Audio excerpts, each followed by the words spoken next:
ونعوذ بالله من شرور أنفسنا ومن سيئات أعمالنا من يهده الله فلا مضل له ومن يضلل فلا هادي له أشهد أن لا إله إلا الله وحده لا شريك له وأشهد أن محمدا عبده ورسوله صلى الله عليه وسلم يا أيها الذين آمنوا اتقوا الله حق تقاته ولا تموتن إلا وأنتم مسلمون أما بعد. Alhamdulillah tuan-tuan, kita boleh solat berjamaah dan duduk dalam majlis ilmu ini. Semoga Allah sentiasa memberikan kita hidayah, istiqamah dalam mengamalkan sunnah-sunnah Rasulullah SAW dan husnul khatimah di penghujung hayat kita. Amin ya rabbal alamin. Dan setiap minggu insya-Allah kita akan sentiasa belajar tentang tauhid atau ibadah. Jadi kita jadikanlah majlis ni untuk kita saling berdialog, saling bertanya, saling menambahkan tuan-tuan, dan saling melengkapkan. Inilah di antara hikmah duduk di majlis ilmu. Kita mentarbiah diri kita macam mana kita duduk dengan ikhlas, macam mana kita mendapati sunnah-sunnah Rasulullah SAW kait dengan adab-adab dalam majlis ilmu. Pembahasan kita masih tentang bab ke-40, iaitu mengingkari sebahagian dari nama-nama dan sifat Allah.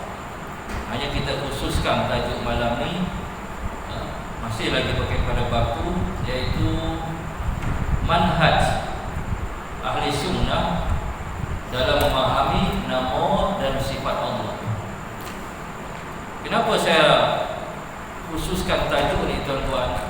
Kerana minggu lepas kita dah membahas dari aspek sejarah tentang munculnya kaedah-kaedah yang tak betul dalam memahami nama-nama sifat Allah dari golongan-golongan yang tak betul. Kita dah ada gambaran tuan. Maka malam ni kita nak memahami macam mana kaedah yang betul dari golongan yang betul, iaitu ahli sunnah wal jamaah dalam memahami nama dan sifat Allah. Pembahasan kita berasaskan kepada satu ucapan daripada Ali bin Abi Thalib yang diriwayatkan oleh Imam Bukhari, di mana Ali berkata, "Hadithun nas bima ya'rifun, aturiduna an yukadzdzaba Allah wa rasuluh." Tuturkanlah kepada orang-orang apa yang mereka mengerti. Inkah kamu sekalian bahawa Allah dan Rasulnya dituduh tidak benar? Ucapan ini ucapan Ali, tuan-tuan. Yang kita tahu siapa Ali, khalifah yang keempat, Ali bin Abi Thalib. Satu khalifah yang muncul pada zaman dia, pada kepemimpinan dia. Beberapa golongan-golongan yang disebut dengan ahli bid'ah, macam Syiah, Khawarij, jelas-jelas tuan-tuan. Dan berkait kepada ucapan Ali ni, macam mana dia boleh terucap kata-kata ni? Macam mana? Dan dijelaskan oleh para ulama merujuk pada kitab, misal kitab Fathul Majid, Syarah Kitab Tauhid, tuan-tuan, bahawa ucapan Ali berdasarkan keadaan ketika itu. Kenapa dia sampai kata hadithun nas bima ya'rifun? Ucapkanlah, tuturkanlah perkara-perkara yang diketahui oleh manusia. Maknanya ucapkanlah suatu perkara yang tak mendatangkan fitnah di kalangan manusia, sehingga disalahpahami dan orang memahami secara terbalik, sehingga akhirnya menolak kebenaran dan mendustakan Allah dan Rasul. Ucapan ini berdasarkan pertama ketika itu muncul golongan-golongan sesat yang mengkempenkan ajaran-ajaran mereka. Kemudian kedua, muncul juga pada ketika itu orang-orang yang suka bercerita, yang disebut dengan ahli kisah. Suka bercerita, tuan-tuan, yang dia sendiri tak tahu asal usul ceritanya, dan orang pun dengar, sehingga muncul pemahaman-pemahaman aneh dari ceritanya, sehingga menggambarkan seolah-olah pelik. Kemudian di samping itu muncul juga satu tradisi ketika itu di mana orang-orang dah mula nak mencari periwayatan, mencari sanad. Jadi kalau dia dengar apa saja, ini riwayatkan dari siapa, sanadnya macam mana, kedudukannya macam mana. Di tengah-tengah manusia yang dah mula bercakap ikut apa yang mereka nak saja. Maka ucapan ini mencegah Ali nak menjaga agama. Maka dia memberikan satu garis panduan secara lisan bahawa hendaklah mereka yang nak bercakaplah yang dipahami, yang mudah dipahami. Jangan bercakap yang susah dipahami sehingga orang salah faham. Kemudian ketika masuk ke zaman Muawiyah bin Abi Sufyan pun berlaku macam itu juga. Selepas pergantian khalifah, maka muncullah zaman Muawiyah yang dimulakan oleh Muawiyah bin Abi Sufyan. Berlaku juga dalam keadaan macam ada orang suka bercerita, dia sendiri tak tahu asal usul cerita. Orang pun percaya sampai cerita yang pelik-pelik. Maka Muawiyah bin Abi Sufyan pun meletakkan garis panduan ini, bahawa siapa-siapa yang nak bercerita, nak menyampaikan apa-apa cerita, tak boleh, melainkan dia diarahkan daripada orang kerajaan, daripada ulil amri. Yang berhak untuk bercerita, menyampaikan apa-apa hanya ulil amri, hanya pemimpin dan orang-orang yang telah ditetapkan saja. Sampai tahap macam tu sahabat nak jaga agama. Dan ini nampak kedudukan satu kerajaan memang untuk jaga agama, untuk jaga umat Islam. Tak patut satu kerajaan tak peduli langsung kepada Islam, tak peduli langsung kepada umat Islam. Ini suatu perkara yang pelik. Macam mana penguasa Muslim tak peduli kepada agamanya, tak peduli kepada umat Islam? Kerana tujuan, maqasid kenapa umat Islam kena berkuasa untuk menegakkan syariat agama itu sendiri. Maka tuan-tuan, mengucapkan cerita, bercerita, menyampaikan, berdakwah bukan tak boleh, boleh. Tapi Ali meletakkan syarat, Muawiyah meletakkan syarat. Maka dari syarat-syarat mereka ni kita dapati dua perkara yang mesti kita jadikan sandaran, pedoman atau pegangan ketika kita nak menyampaikan apa-apa cerita, khususnya berkait kepada isu-isu berkait pada agama. Maknanya bercakap tentang agama tak boleh nak bercakap apa mengikut perut dia saja. Ada pedoman, ada aturan dalam bercakap dengan agama ni. Kalau tak semua boleh bercakap, sehingga rusaklah kepahaman agama.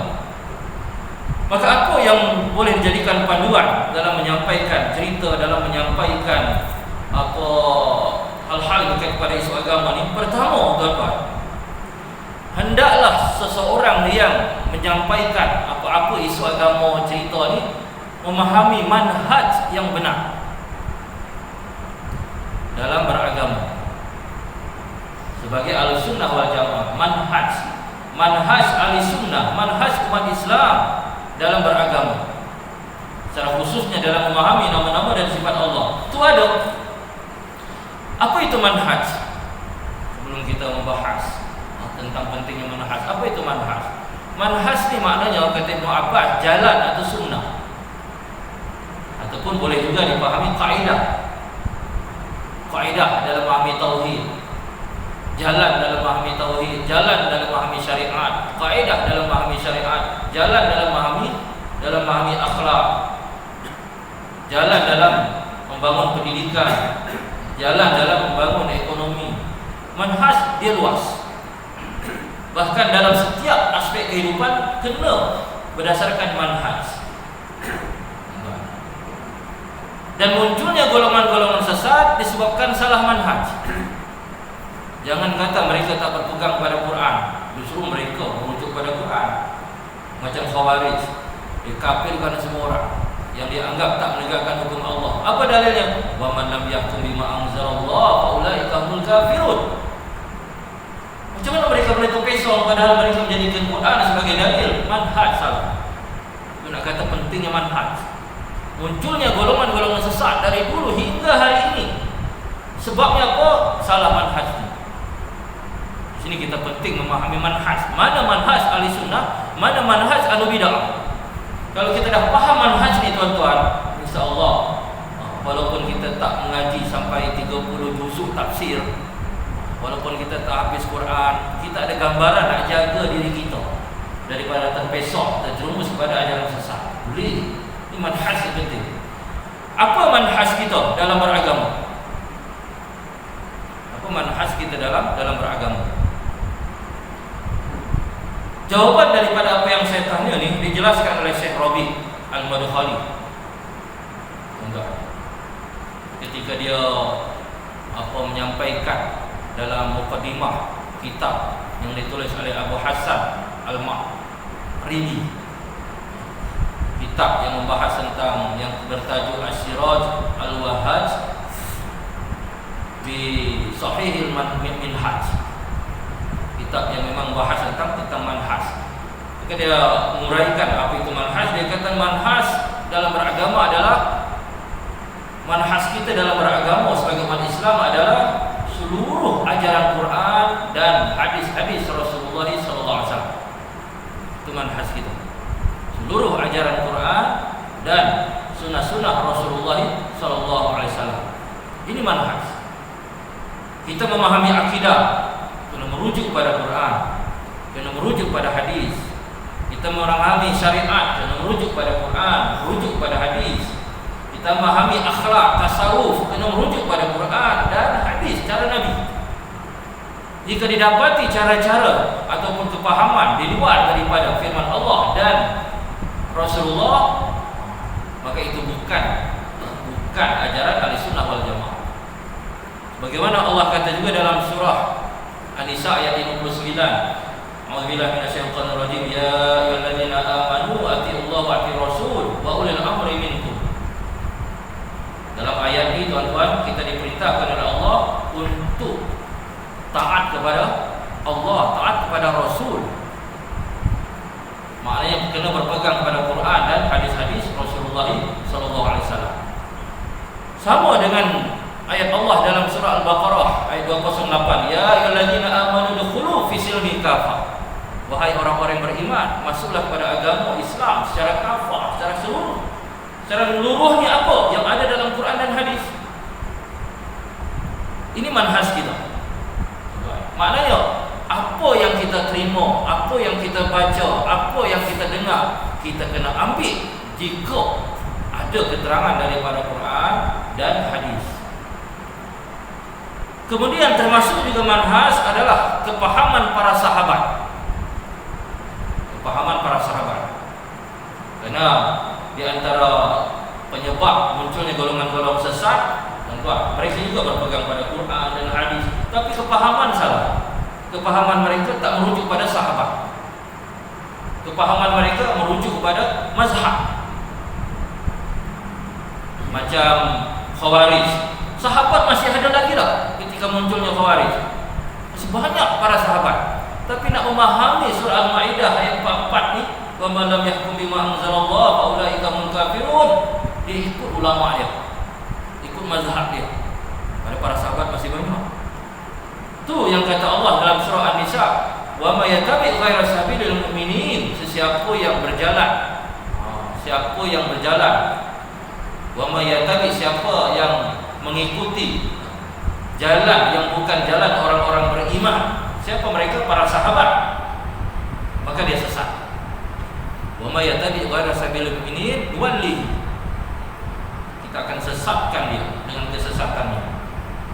Siapa yang memahami Quran dan hadis tak ikut kepahaman para sahabat, sesat.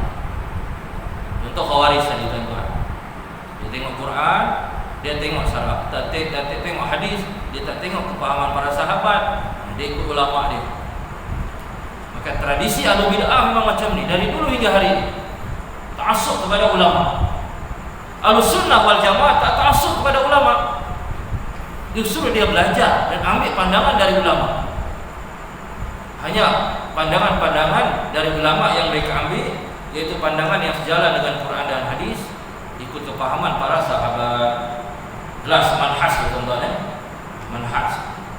Maka dengan manhaj Quran, hadis, kepahaman para sahabat, tiga ni cukuplah menjadikan pegangan bagi kita sebagai orang awam.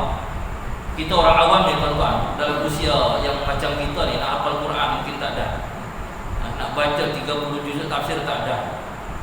Maka manhaj ni perlu kita fahami. Kalau kita tak boleh mengkaji, kita kena pandai bertanya. Orang awam kena pandai bertanya. Apa yang ditanya, tanya ada tak keterangan daripada Al-Quran, daripada hadis, kepahaman para sahabat. Tiga ni saja. Inilah manhaj. Maka kalau tiga ni yang kita tanya, insya-Allah kita selamat. Khususnya ketika berlaku perselisihan pandangan atas apa-apa perkara di kalangan kita. Ambil satu contoh, tuan-tuan. Macam mana benarnya manhaj kita ni. Ambil satu contoh. Ketika Ahlussunnah wal Jamaah nak memahami sifat tinggi bagi Allah.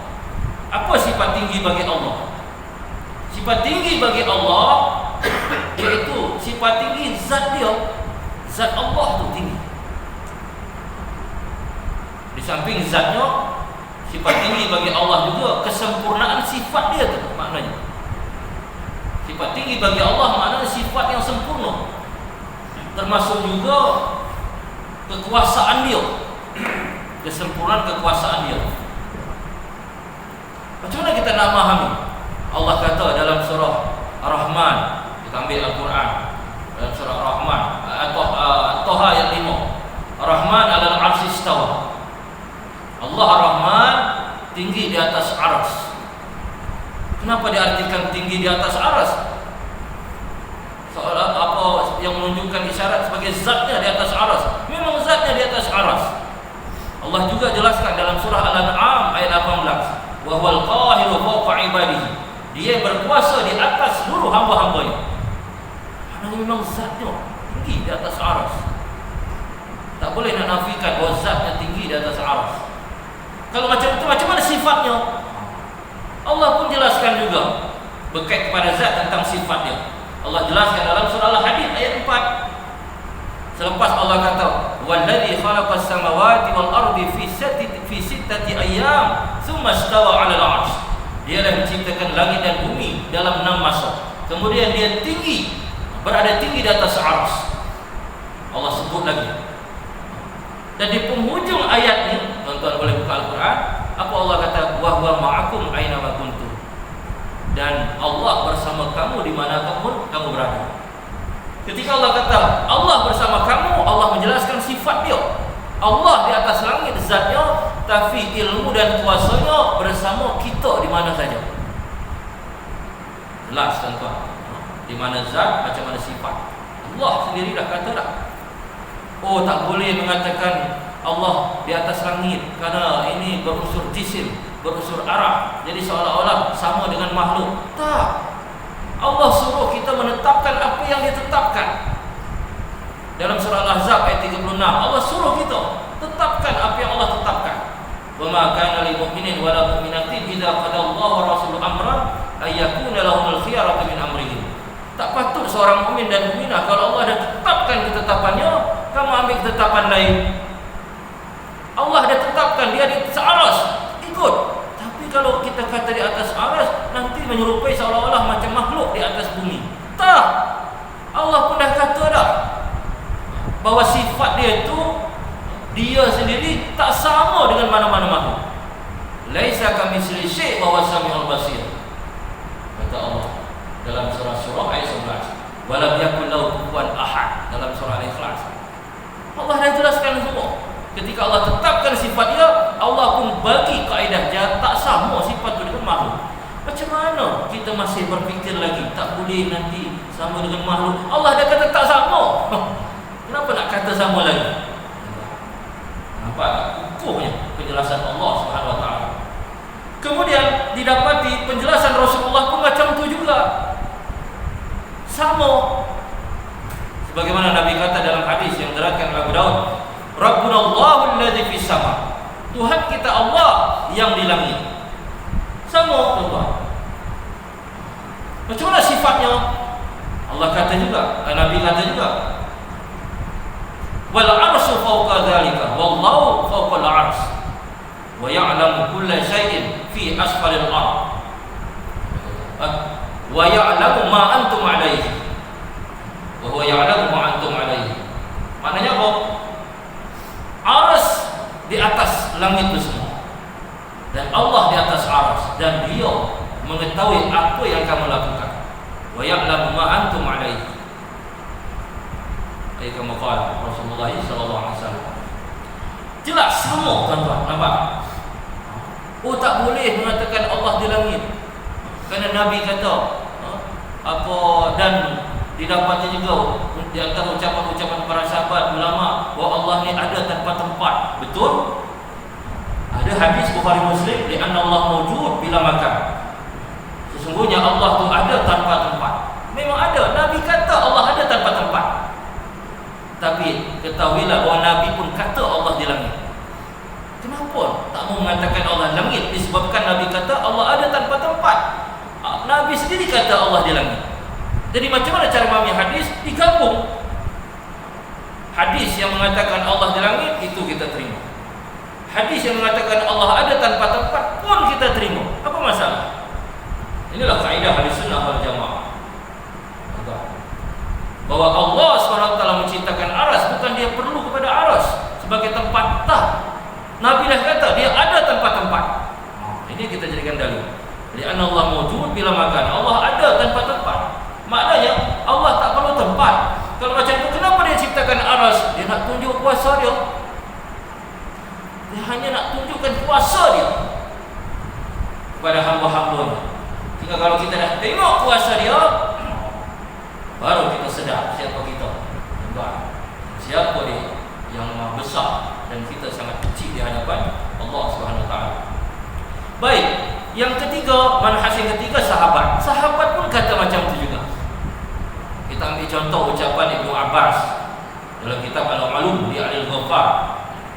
Kata Ibnu Abbas ketika wafatnya Aisyah, wa anzalallahu bara'ataki min fawqi sab'i samawat. Allah menyampaikan perihal kesucianmu dari atas 7 langit. Kata tuan-tuan, dari atas 7 langit. Allah tu di atas 7 langit. Di atas langit yang ke-7 ada aras. Ibnu Abbas pun yakini Allah tu di langit. Macam mana ulama-ulama salaf? Ulama salaf pun macam tu juga. Sehingga macam Imam Malik ketika ditanya tentang makna istawa, ditanya tentang istawa dalam surah Thaha ayat 5, Ar-Rahman 'alal 'arsy istawa. Apa kata Imam Malik? Al-istiwa ma'lum wal kaifat majhul wal imanu bihi wajib wa su'alu anhu bid'ah. Al-istiwa maklum, maknanya makna istawa itu diketahui. Semua orang Arab tahu, buka kamus, maknanya ala wartafa, tinggi di atas. Tak boleh nak diterjemahkan, dimaknai sebagai istaula, tak boleh. Kekal maknanya ala wartafa. Semua orang tahu, tak payah tanya. Adapun menggambarkan kaifiahnya, gambarannya, itu yang tak diketahui. Allah di langit, macam mana dia di langit? Itu tak diketahui. Maknanya Imam Malik pun tahu. Dia kata maklum, semua orang tahu, tak payah tanya. Maklum. Macam tu juga sifat-sifat Allah yang lain. Sama macam tu cara orang-orang salaf memahaminya. Bahkan Imam Malik sendiri, dia berkata dalam kitab yang sama, dia kata Allahu fis sama wa ilmu fi kulli makan. Allah di langit dan ilmunya di mana-mana, di setiap tempat. Pernah kata Imam Malik. Macam juga Abu Hanifah dalam kitab Itsbatu Sifatil Ulu di Ibnu Qudamah, dia kata man angkara andallahi fis sama faqad kafara. Sesiapa yang mengingkari Allah di langit, dia telah kufur. Nak kata tegasnya ulama-ulama salaf dalam berakidah. Sehingga Imam Syafi'i pun tuan-tuan tak ketinggalan. Semua ulama Ahlussunnah ada sepakat dah.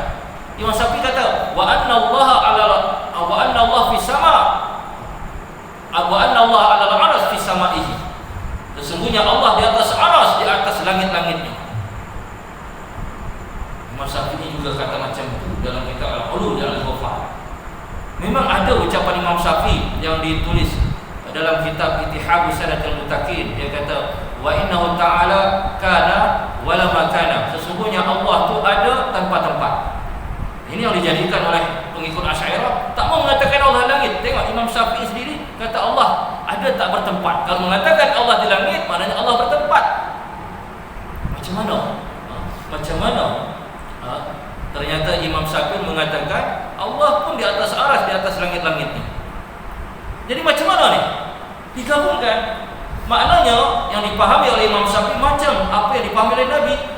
Allah ada tanpa tempat. Allah di atas aras. Lah, kalau dah di atas aras maknanya bertempat. Itu sifat makhluk. Kenapa kita kata Allah di atas aras? Memang tu kata Allah, kata Nabi dan kata para sahabat. Dan itu tak menunjukkan tempat. Bukan maknanya Allah di atas aras, Allah bertempat. Tak. Karena Allah tak sama dengan sifat-sifat makhluknya. Nampak kukuh tak tuan-tuan? Nak kata kukuhnya manhaj Ahlussunnah wal Jamaah. Nah, macam mana golongan-golongan yang mengingkari Allah di langit? Adakah manhaj mereka merujuk pada Quran, hadis para sahabat? Tak. Jawabannya, walaupun mereka mengklaim memang seolah-olah salaf pun melakukan apa yang mereka lakukan, tapi banyak penjelasan-penjelasan mereka yang bercanggah dengan faktanya. Ambil satu contoh tuan-tuan. Kadang-kadang mereka klaim bahawa kaum salaf ni mentakwilkan sifat Allah. Mereka berhujah kepada surah Az-Zariyat ayat 47, di mana Allah berfirman, "Was-samaa'a banainaha bi'aidin wa inna lamusi'un." Dan apa langit kami ciptakan dengan tangan. Ibnu Abbas menafsirkan tangan di sini maknanya kuasa. Dalam tafsir Tabari itu yang dijadikan hujah. Tengok Ibnu Abbas pun takwilkan sifat Allah. Betul kalau Ibnu Abbas mentakwilkan sifat Allah? Jawabannya tak. Dan dalam ayat ini, ketika Allah kata di aidin, itu bukan sifat Allah. Dia dikatakan sifat Allah kalau yadullah, biyadillah. Tapi kalau yadun berdiri sendiri, tanpa dihubungkan dengan kalimat Allah, dia tak disebut sebagai sifat Allah ataupun tangan Allah.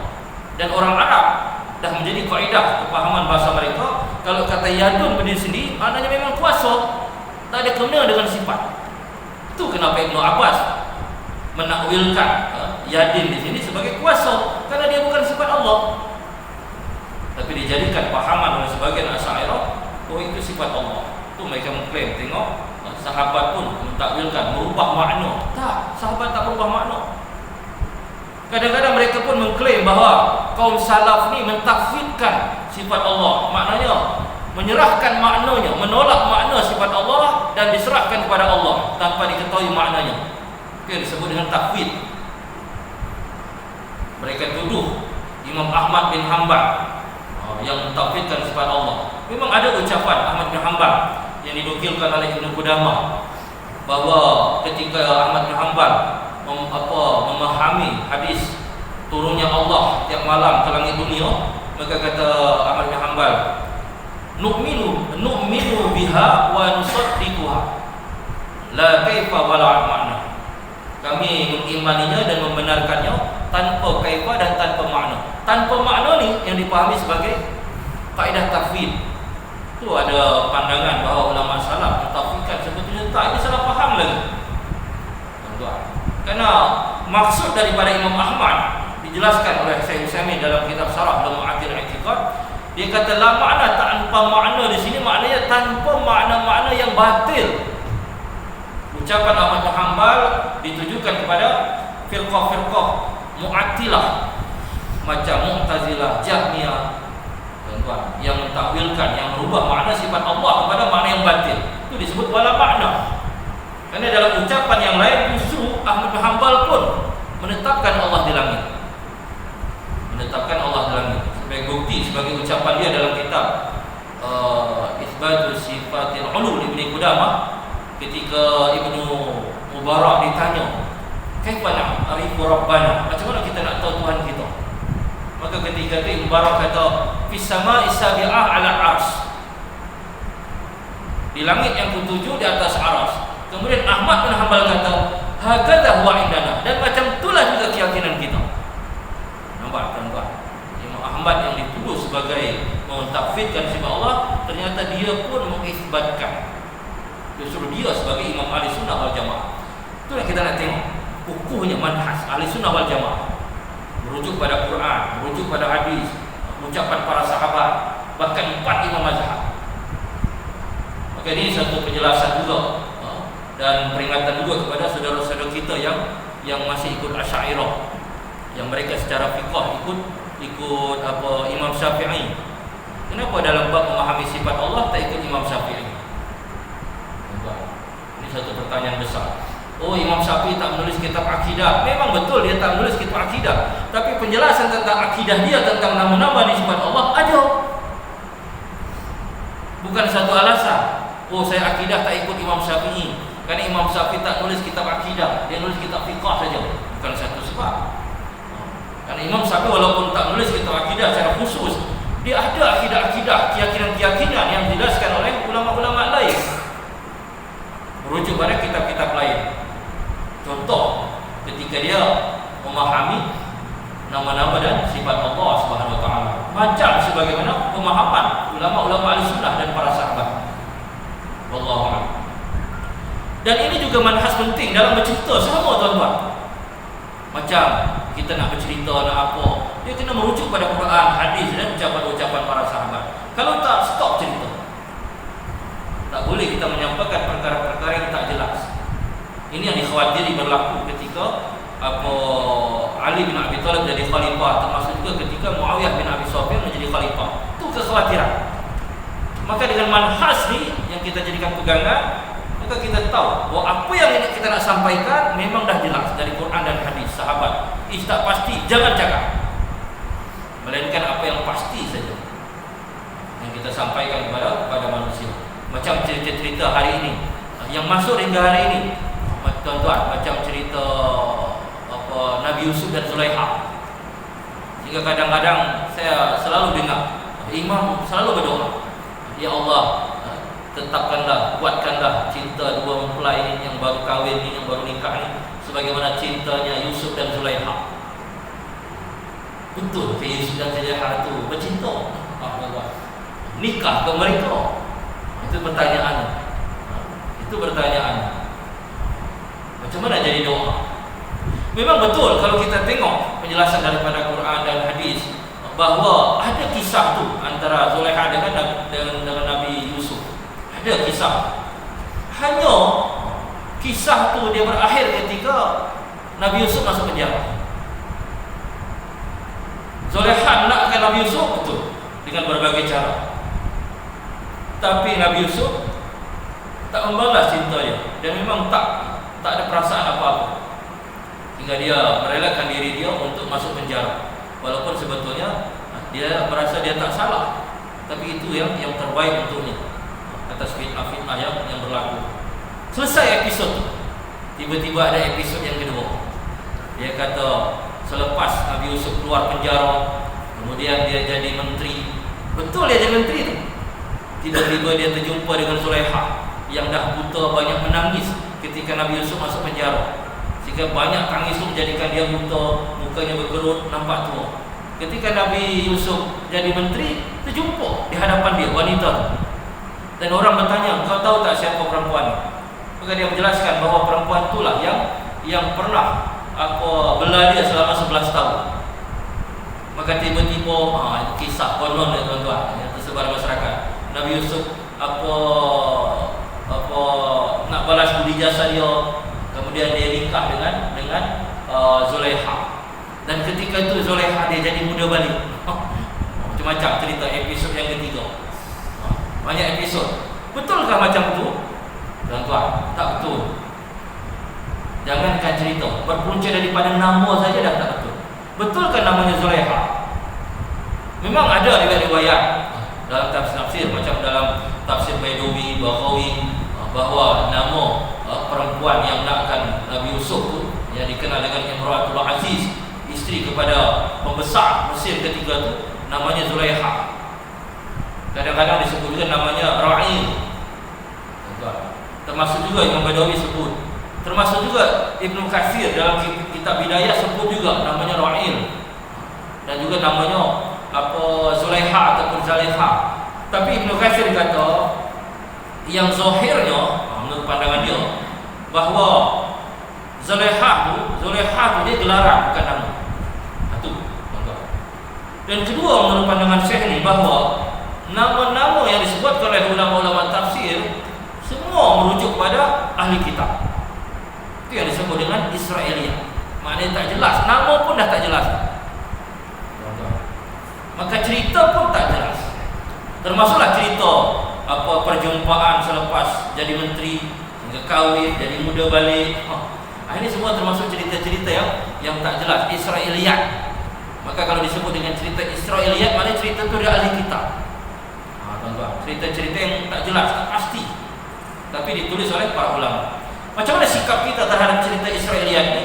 Maka kata Nabi dalam hadis Bukhari Muslim, la tusaddiqu ahlal kitab wa la tukadzibuhum. Jangan kamu percayai, kamu terima, kamu benarkan apa-apa yang datang daripada ahli kitab, dan jangan dustai. Nabi beri kaedah macam kita tak boleh benarkan, tak boleh ingkari. Tuan, macam mana sikap kita? Tak payah pakai. Tak payah pakai lebih selamat. Karena tak pasti, syubhat. Meninggalkan perkara-perkara yang syubhat adalah sifat orang-orang yang bertakwa. Wa man waqa'a fi syubhat waqa'a fil haram. Sesiapa yang terjerumus pada perkara syubhat, terjerumus pada perkara haram. Maka cerita Israiliyat itu tak payah cerita. Kalau ini kita ceritakan, maka tu kata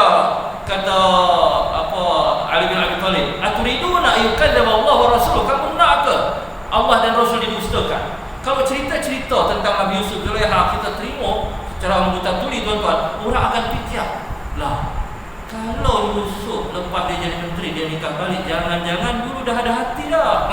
Mula ada orang fikir macam-macam. Tuan-tuan, maka cacatlah kedudukan Nabi Yusuf, seolah-olah ada hati. Dan akhirnya ada kaedah macam ni yang tersebar di masyarakat. Siapa yang nak bercinta, ikutlah cerita kisah Zulaiha dan Yusuf. Kalau nak akan lelaki, jangan dekati lelaki itu, dekati Allah. Lelaki itu akan mendekati. Kalau kita dekati lelaki itu akan pergi. Dia merujuk pada kisah Zulaiha. Zulaiha nak sangat Yusuf, dia tak dapat. Tapi ketika dia taubat, tuan-tuan, kemudian dia dekati Allah, Yusuf datang kat dia. Seolah-olah macam itu. Dah jadi kaedah hari ini, simbol cinta.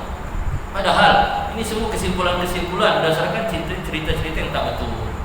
Tinggal sampai jadi doa, ya Allah jadikanlah cinta dua mempelai ini sebagaimana cinta Yusuf dan Zulaiha. Padahal mereka tak pernah nikah, tak pernah kahwin pun. Macam mana tu? Kalau sebagai cerita sebagaimana cinta Nabi Muhammad dengan Khadijah, boleh terima juga. Tapi berkait kepada Israiliyat, kisah Yusuf Zulaiha ini yang hari ini disebut. Maka kembali kepada manhaj kita, tak kira siapa pun kita, tuan-tuan. Maka kita nak berdoa, nak bercerita, nak menyampaikan manhaj tadi yang kita kena pegang. Bahawa apa yang kita nak sampaikan, pemahaman agama secara khususnya kena merujuk pada Quran, kena merujuk pada hadis, kena merujuk pada kepahaman para sahabat Rasulullah sallallahu alaihi wasallam. Ini ahli sunnah, bukan wahabi. Ini ahli sunnah wal jamaah.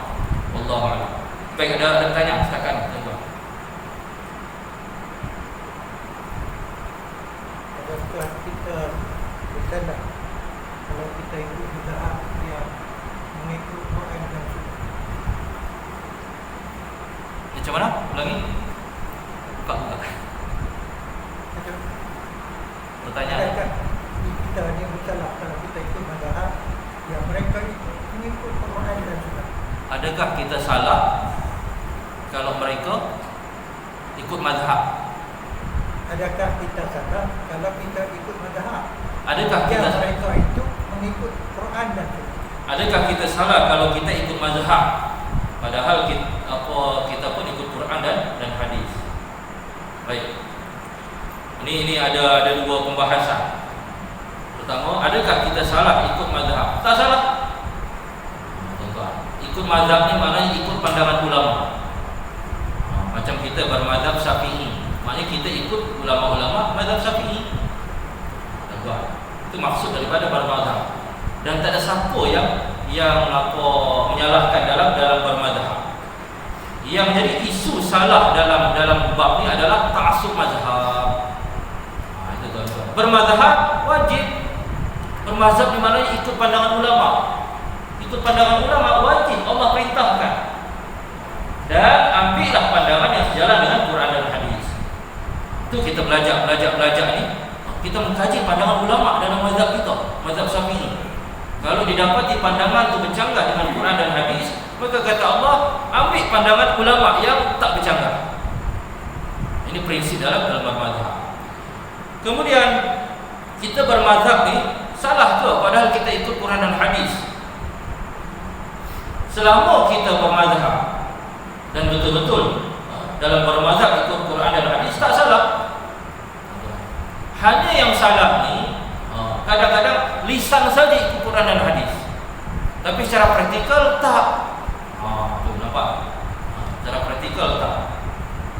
Macam contoh, saya bermazhab Syafi'i dan saya ikut Quran dan hadis, tapi ketika ada kematian, dia buat tahlil hari ketiga, dia buat tahlil kenduri hari ke-7, hari ke-40, hari ke-100.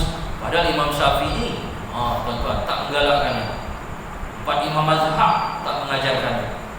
Dari mana muncul tu? Muncul dari ulama-ulama dalam mazhab. Maka ada perbezaan antara ulama-ulama dalam mazhab dengan Imam Syafi'i. Maka bagi kita yang belajar, pandangan inilah yang mesti kita teliti. Mana yang betul? Yang betul Imam Syafi'i, bukan ulama-ulama dalam mazhab Syafi'i. Boleh ke ikut Imam Syafi'i? Kenapa tak? Itulah makna bermazhab. Ambil pandangan yang betul. Macam contoh yang kedua, dalam mazhab Syafi'i berbeza pandangan. Imam Syafi'i dan ulama-ulama mutaqaddimin, ulama-ulama awalun, dia kata mengirimkan pahala bacaan Quran kepada si mati tak sampai. Imam Syafi'i, tuan-tuan. Kemudian ulama-ulama mutaakhirin, selepas zaman Imam Syafi'i, dia kata sampai. Berbeza lagi dalam mazhab Syafi'i. Atas itulah kenapa kita kena belajar. Pandangan-pandangan ulama ni kita kena kaji. Imam Syafi'i kata tak sampai, ulama-ulama lain sampai, ulama-ulama mutaakhirin. Maka kita kena kaji. Macam mana cara mengkajinya? Kita tengok dalil mereka, kita tengok amalan Nabi. Ada tak yang baca Quran kirim-kirim pahala Nabi ketika sahabat-sahabat yang meninggal? Kita tengok para sahabat. Ada tak sahabat ketika Nabi meninggal, Abu Bakar, Umar, Uthman, Ali, mereka pakai kirim pahala bacaan? Ada tak? Tak ada. Kalau tak ada, tak payah buat. Betul lah pandangan Imam Syafi'i. Tapi ulama-ulama lain kata boleh. Maka kalau boleh, apa dalilnya? Kita tengok Quran, amalan Nabi, amalan sahabat. Kalau tak ada, tak ada. Ini manhaj, tu pentingnya manhaj. Tegas dengan manhaj. Azan dulu. Boleh dipahami ya? Itu nak kata gambaran manhaj tadi, tuan-tuan. Jadi atas apa-apa perselisihan, perbezaan, 3 ni yang tuan-tuan kena teliti. Maka kita sebagai orang awam kena bertanya, apa dalil daripada Quran, macam mana amalan Nabi, macam mana amalan para sahabat. Maka kalau ini yang kita jadikan pegangan, maka semua perselisihan ada jawaban. Tak ada, melainkan ada jawaban. Dan kita sebagai orang awam akan nampak kebenaran, walaupun apa berkilah dengan penjelasan ini, penjelasan itu. Maka kita kena pegang balik apa Nabi buat, apa sahabat buat. Ia satu manhaj yang sangat kukuh untuk kita keluar daripada khilaf. Wallahu a'lam. Makanya baik, mungkin itu saja tuan-tuan apa yang kita bahas malam ini tentang gambaran manhaj. Hanya kita khususkan manhaj ini dalam memahami nama-nama dan sifat Allah. Padahal manhaj ini dia luas. Manhaj dalam tarbiyah, manhaj dalam dakwah, semua 3 tadi. Walaupun atas tajuk apapun, dia tak lari daripada manhaj tadi. Itu nak kata manhaj ini luas. Manhaj ini sangat luas. Maka kalau kita faham kedudukan dan keperluan manhaj ini, tuan-tuan, saya katakan insya-Allah kita akan jelas melihat mana betul mana salah, dan kita boleh membentengi diri kita daripada ajaran-ajaran sesat. Dan kepandaian orang-orang mempersilat lidah untuk mempertahankan pandangan dia, tuan-tuan, pun kita akan tahu kesalahannya kalau kita faham tentang tiga manhaj tadi, manhaj yang tentang tiga perkara tadi. InsyaAllah kita sambung